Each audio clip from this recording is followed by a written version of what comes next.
Hey, you. What's going on, y'all? Basically, it's a block drop for y'all. You already know what it is. Some interesting articles. I don't know what we gonna see, but we're gonna get into it. Let's go.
Hey, welcome back to the Leon Block, everyone. It's Chantel, as usual, back with some block drops.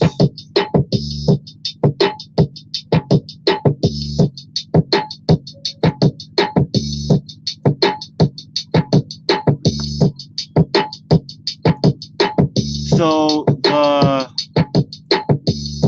Rittenhouse trial, right? That went down today. So let's get into that really quick. So the jurors for the Kyle Rittenhouse trial are swiftly selected. I'm reading this as we go along here, so I might be just as shocked to hear certain things as y'all will, okay? The judge pushed back against comments from potential jurors who said they had read and talked too much about the shootings that took place during unrest in Kenosha County, Wisconsin. So the jury was seated in the homicide trial on Monday in an unusually swift process that was completed with a flood of questioning on a single day. Mr. Rittenhouse, who is 18, faces 6 criminal counts, including first-degree intentional homicide and the shooting deaths of 2 men and the wounding of another in the aftermath of protests over a police shooting in Kenosha, Wisconsin in August of last year. Opening statements are expected on Tuesday morning. This article is from about an hour ago, y'all. Just so you know, it's pretty up to date. A large number of prospective jurors, about 150 people, were summoned on Monday to the Kenosha County Courthouse downtown, a reflection of the outsized attention the trial has attracted in a city that was torn by civil unrest and gun violence last year. Dozens of people were dismissed throughout the day and into the early evening until the number of jurors was dwindled down to 20, a panel made up of 11 women and 9 men. 20 jurors will hear the case, and that number will be cut to 12 to reach a verdict. Kenosha County is 75% white, and the jury was overwhelmingly white. I am not surprised to hear that, y'all. To be honest, what were we expecting? Seriously, I mean, come on. But Judge Bruce Schroeder of Kenosha County Circuit Court, determined to select a jury rapidly, questioned potential jurors closely about their biases and their connections to the expected witnesses in the trial. When he asked if there was anyone in the pool of jurors who had not heard of the Rittenhouse case, not a single person raised a hand. Judge Schroeder, known for his loquacious and occasionally cranky courtroom manner, talked to the jury pool about their responsibility as jurors. offering commentary on judicial bias and the history of democracy and the fall of Rome. He pushed back against comments from potential jurors who said that they had read and talked too much about the trial, which has been an all-consuming topic of conversation in Kenosha for weeks. When one man began explaining that his support for the Second Amendment was so fervent that he did not believe he could serve as an impartial juror, Judge Schroeder stopped him. I want this case to reflect the greatness of Kenosha and the fairness of Kenosha, and I don't want it to get sidetracked into other issues. I don't care about your opinions on the Second Amendment.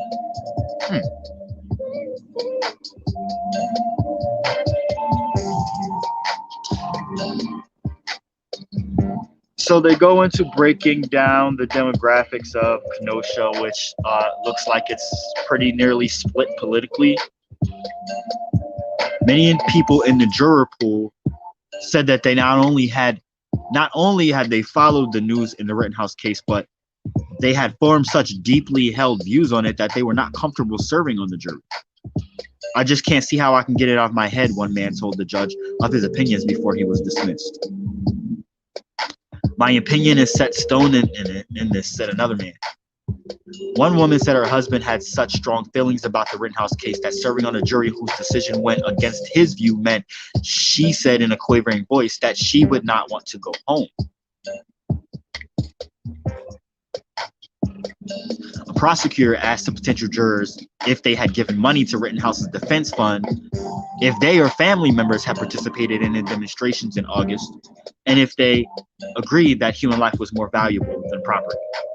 As they answered questions, prospective jurors spoke of the nights of protest and violence in August last year and the precautions they had taken as dozens of businesses were damaged and burned. Some said that family members, friends, and fellow churchgoers had businesses and property that were damaged during the riots, had fled the city of Kenosha out of fear, or had moved their vehicles to the backside of the house so that they could not be targets for vandals. One woman said that her family had a blue light in front of its house as a symbol of support for the police department, but removed it as violence broke out. Oh my goodness. One woman said that Corey such and such, a lawyer for Mr. Rittenhouse, questions prospective jurors about their positions on guns and gun ownership, if they had connections to the civil unrest in Kenosha, and whether they had emotional responses to it. How many people are angry about what happened, he said, clarifying that he was referring to the whole riots thing. Judge Schroeder interrupted him. No, we're not here for the riot. Cool. A man who said he lived near where the unrest occurred responded, just listening to it, I'm getting really anxious. Some prospective jurors voiced fears of serving on the jury and eventually disappointing or enraging the public with the verdict.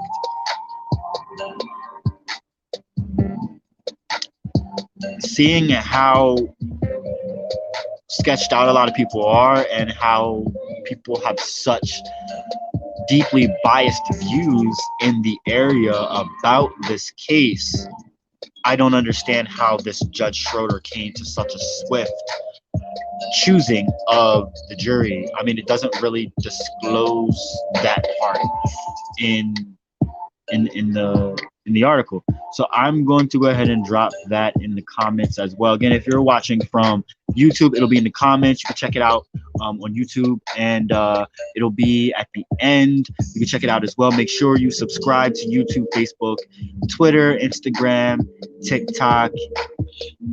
Would really appreciate it. So the next story we see here is Minneapolis voters to decide on scrapping police department 18 months after George Floyd's murder. That is definitely something that you're going to want to read. I'm not reading it for you right now. However, I do think it's important. Where are we at here? All right, now where is this? Yes, so some other headlines I wanted to get into, because I do mention Global North and Global South a lot. And what, for those who don't understand, global north is basically countries that are, what do they call them, Western nations. The more appropriate term, I guess they're saying now, is freaking global north and global south. Uh, and you know what? I think that is a little. I dig it. I dig it. I fuck with it. The reason that I bring up global north and global south is because we've been talking a lot about climate change, for real, and there's a lot going on that we're distracted from that's not really talked about on mainstream. I'm sure that they've like touched on it, but through the lens of Greta Thunberg, because she's so um that's who they want to put as the poster child. But honestly, it's so much more than that. World leaders, activists, all descend on Glasgow for COP22 as the future of humanity hangs in the balance. World leaders and activists have arrived in Glasgow, Scotland for COP22, a critical United Nations summit aimed at averting the most catastrophic events of the climate crisis.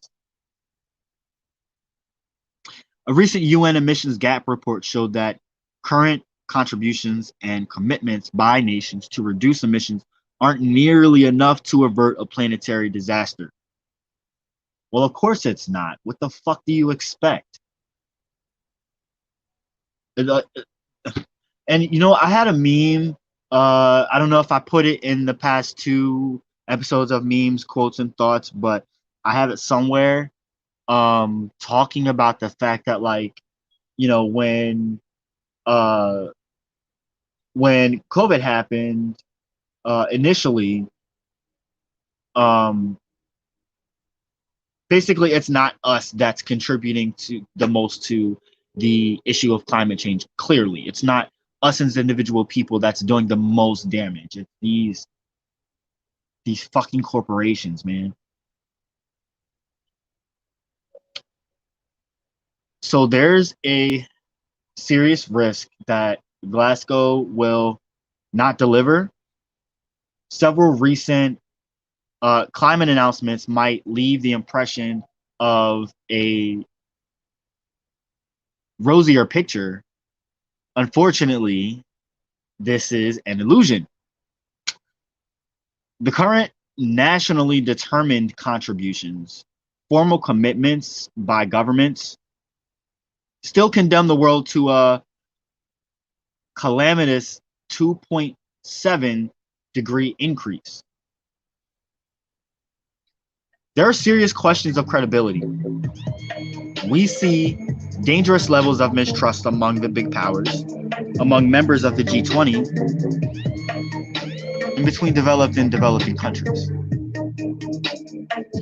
Some 30,000 people are expected to take part in the 2-week summit, which was postponed for a year by the pandemic.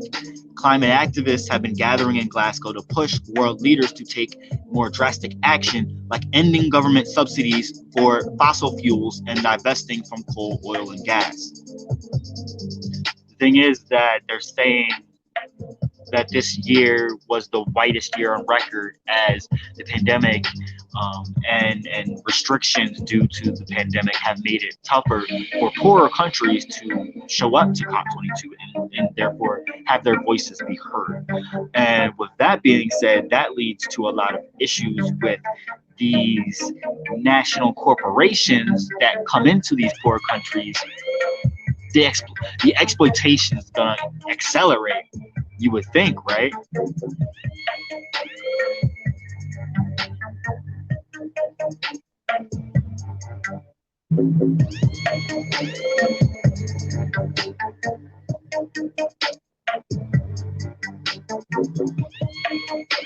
Texas homeowner who killed unarmed driver will use stand your ground law as defense.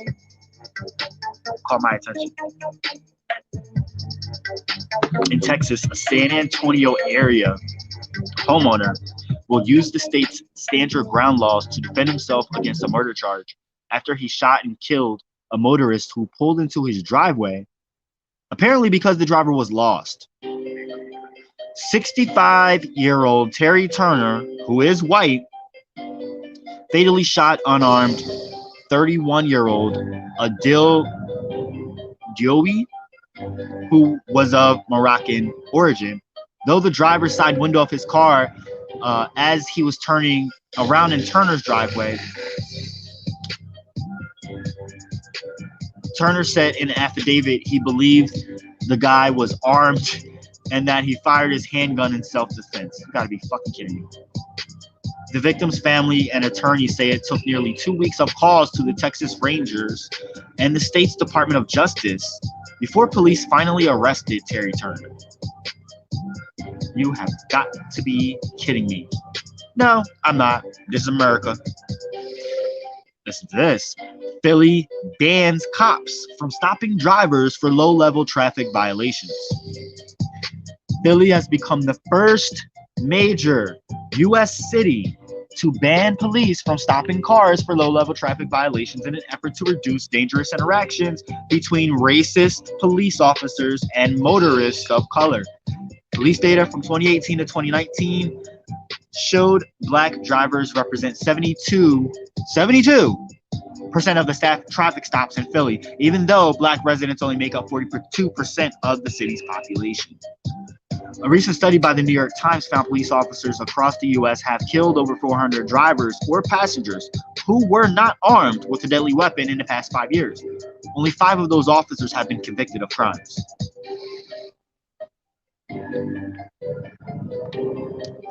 I did see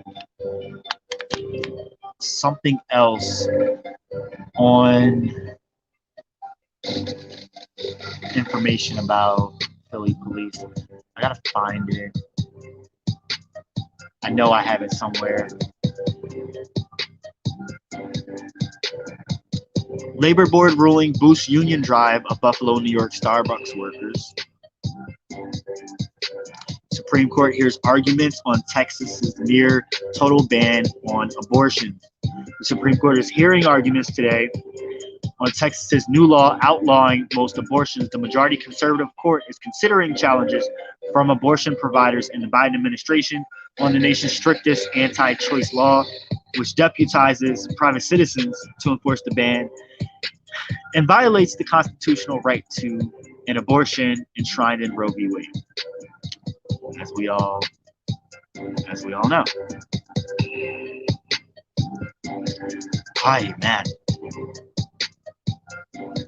Chipotle workers stop showing up as online orders overwhelm and overwork them. Definitely a good read.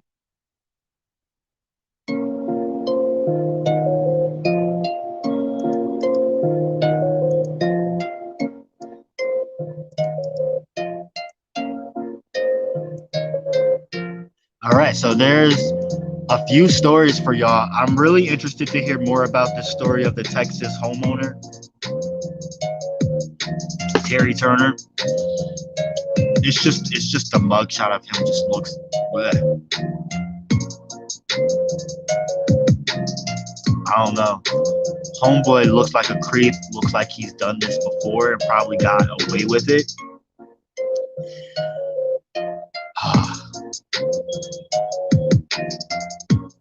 We gotta get this man, the victim, some justice.